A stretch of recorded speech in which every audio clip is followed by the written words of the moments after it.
Carmel, I really enjoyed your speech. Can I make a donation? What I loved about Carmel's speech is she stood to deliver it.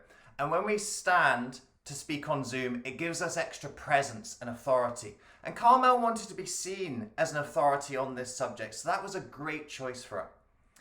What I also thought she did really well was use different case studies to bring the subject to life. By using different examples from her Toastmasters Club, we could see ourselves in those stories. Yes, that's when I use cash. Yes, that's a real benefit to me.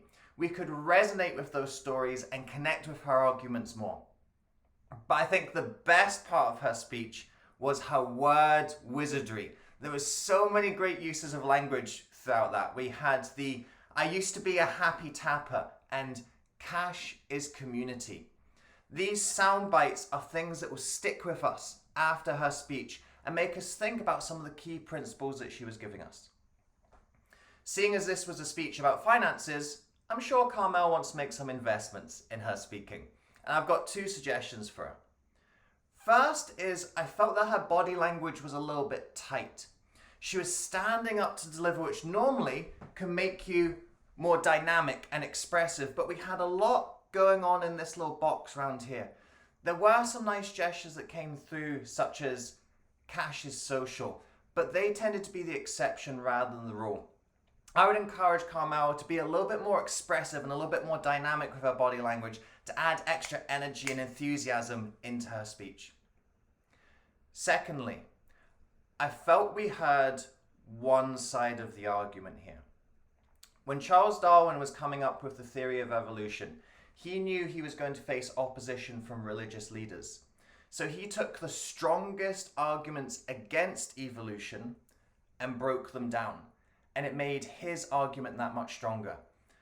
With Carmel, we didn't hear that in her speech. To give you one example, in my business, I have a lot of clients in North America and Europe. I wouldn't get paid if we lived in a cash-only society. Digital payments keeps the roof above my head. We needed to hear about the benefits of card in her speech. So she could go, yes, here are some of the benefits and conveniences, but isn't community more important? Isn't autonomy more important? That would have made her speech stronger and made her arguments actually more convincing by breaking down the other side. Overall, I thought Carmel had a great speech. She stood to give herself extra authority. She used case studies to bring the subject to life. Wonderful word wizardry to leave sound bites sticking in our mind. And I think if she makes those couple of alterations, being more expansive with the body language, adding in those Steelman arguments, then she would convince me to take this and throw it away. Contest chair.